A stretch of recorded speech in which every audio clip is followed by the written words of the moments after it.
नमस्कार दोस्तों, मैं फिर लाई हूँ एक नई कहानी जिसका शीर्षक है माँ। आइए सुनते हैं। विमल बहुत परेशान था। उसे समझ में नहीं आ रहा था कि वो इस परिस्थिति से कैसे निपटे।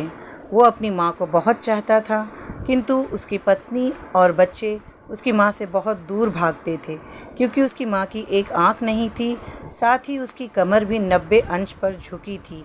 वैसे वह अपना सब खुद कर लेती थी किंतु फिर भी वो अपनी पत्नी और बच्चों के लिए हमेशा खटकती है। दादी, आप ऊपर के कमरे में जाओ, मेरे दोस्त आ रहे हैं, विमल के बेटे अखिल ने बड़े बेरुखी से कहा। पर बेटा, मैं तो यहाँ बहुत दूर बैठी हूँ, विमल की माँ ने बहुत प्यार से कहा। नहीं, आप उनके सामने मत रहो, वो मुझे चिढ़ाते हैं, अखिल ने ज़ोर से डांटते हुए कहा। क्या हुआ अखिल, क्यों चिल्ला रहे हो? विमल की पत्नी कामनी ने किचन से ही आवाज़ लगाई। देखो ना माँ, ये दादी यहीं ड्राइंग रूम में बैठी है और मेरे दोस्त आ रहे हैं, अखिल ने शिकायत भरे लहजे में कहा।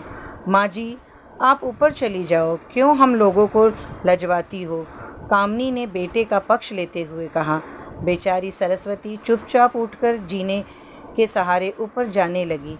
कमर झुकी होने के कारण उन्हें ऊपर चढ़ने में बहुत परेशानी हो रही थी, किंतु वो पूरी ताकत से ऊपर एक अकेले कोने वाले कमरे में जाकर बैठ गई। विमल बाजू के कमरे से सब सुन रहा था। उसे कष्ट हो रहा था कि उसकी माँ को अपमानित होना पड़ रहा है, किंतु वह असहाय था। अगर वह कुछ कहता तो पत्नी और बच्चे उसका विरोध करने लगते। दूसरे उनके तर्क भी सही लगते हैं। चूँकि वो एक प्रशासनिक अधिकारी था, उसका सामाजिक स्तर बहुत ऊंचा था, उसकी ससुराल भी एक उच्च घराने में थी, अतः वह चुपचाप इस तरह हर दिन अपनी माँ को अपमानित होते देखता रहता था। रात को विमल की पत्नी ने कहा, देखो जी, अब कुछ करो। कल कलेक्टराइन साहब की पत्नी आई थी। माँ जी, अपनी देसी धुन धारा में उनसे मिली, मुझे बहुत शर्म आ रही थी, बताते हुए कि ये मेरी सास है। मैंने कह दिया कि दूर की रिश्तेदार हैं, इलाज कराने आई हैं। विमल को रोना आ गया, किंतु फिर भी वह चुप रहा। उसे समझ में ही नहीं आ रहा था कि वो क्या करे। अपने बेटे की मनस्थिति को सरस्वती अच्छी तरह से जानती थी और बेटे को कोई कष्ट न हो, इसलिए वो हर बात को चुपचाप सह लेती थी। विमल बहुत उदास रहने लगा। एक तरफ परिवार और सामाजिक स्तर पर जीने की प्रतिबद्धता थी, तो दूसरी ओर माँ। आखिर माँ से अपने बेटे की यह हालत नहीं देखी गई। एक दिन उसने अपने बेटे से कहा, विमल, बहुत दिन हो गए, मैं अपने गांव जाना चाहती हूँ, मुझे वहाँ पहुँचा दो, मेरा यहाँ मन नहीं लग रहा। किंतु माँ, वहाँ तो कोई नहीं है, तुम्हारी देखभाल कौन करेगा? विमल ने आश्चर्य से पूछा। अरे, सब गांव वाले तो हैं, और वो तुम्हारे मामा जी तो उसी गांव में रहते हैं, और फिर हमारी सारी व्यवस्था कर आएंगे ना। कामनी को तो जैसे मन की मुराद मिल गई हो। हाँ बेटा, बहू सही कह रही है, सरस्वती ने लंबी सांस लेते हुए कहा। विमल जानता था कि गांव में माँ की देखभाल करने वाला कोई नहीं है, लेकिन अपनी पत्नी की जिद के कारण वह अपनी माँ को गांव छोड़ने पर विवश हो गया। माँ को गांव छोड़कर आते वक्त उसे रोना आ रहा था तथा अपनी बेबसी पर गुस्सा भी आ रहा था, किंतु परिवार, पत्नी और समाज ने उनके इन मनोभावनाओं को दबा दिया और वो सुकून सा महसूस करने लगा। कुछ दिनों के बाद उसके चाचा, जो अमेरिका में रहते थे, आने वाले थे। जब विमल बहुत छोटा था, उसके पिता जीवित थे, तब वो भारत आए थे और उसके बाद वो अब भारत आने वाले थे। पूरा परिवार और आस पड़ोस बहुत उत्साहित था। अमेरिका से विमल के डॉक्टर चाचा आ रहे थे। डॉक्टर रमेश ने जैसे ही घर में कदम रखा, सबने मिलकर बहुत उत्साह से उनका स्वागत किया। क्यों विमल, भाभी नहीं दिख रही, कहाँ है? डॉक्टर रमेश ने उत्सुकता पूर्वक पूछा।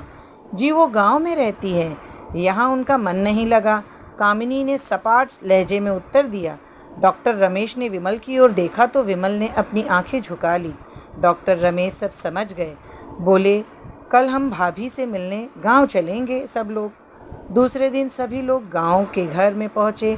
देखा कि सरस्वती को बहुत तेज बुखार है और वो पलंग पर असहाय पड़ी है। डॉक्टर रमेश दौड़कर सरस्वती के पास गए, उनके पैर छूकर रोने लगे। सरस्वती की ये हालत उनकी कल्पना से परे थी। वाह बेटा विमल, तूने तो नाम उजागर कर दिया। अपनी माँ की ये हालत देखकर तुझे तो शर्म भी नहीं आ रही होगी। डॉक्टर रमेश ने विमल को लगभग डांटते हुए कहा। नहीं देवर जी, विमल का कोई दोष नहीं है। मैं खुद गांव आई थी। सरस्वती ने अपने बेटे का बचाव किया। मुझे सब पता चल गया भाभी, आप चुप रहो। क्यों बहू, तुम्हें अपनी सास की कुरूपता पसंद नहीं है? समाज में तुम्हें नीचा देखना पड़ता है ना? हाँ, डॉक्टर रमेश ने कामिनी की ओर व्यंग से देखा। कामिनी निरुत्तर होकर विमल को देखने लगी। आज तुम जिस सामाजिक स्तर पर हो वो इन्हीं के संघर्षों की देन है। और बेटा विमल, तुम्हें शायद मालूम न हो कि बचपन में जब तुम 1 साल के थे तब छत से नीचे गिरने के कारण तुम्हारी एक आंख फूट गई थी और तुम्हारी रीढ़ की हड्डी में भी समस्या थी। तब तुम्हारी इस कुरूप माँ ने अपनी एक आंख और अपना बोन मैरो तुम्हें देकर इतना सुंदर स्वरूप दिया था।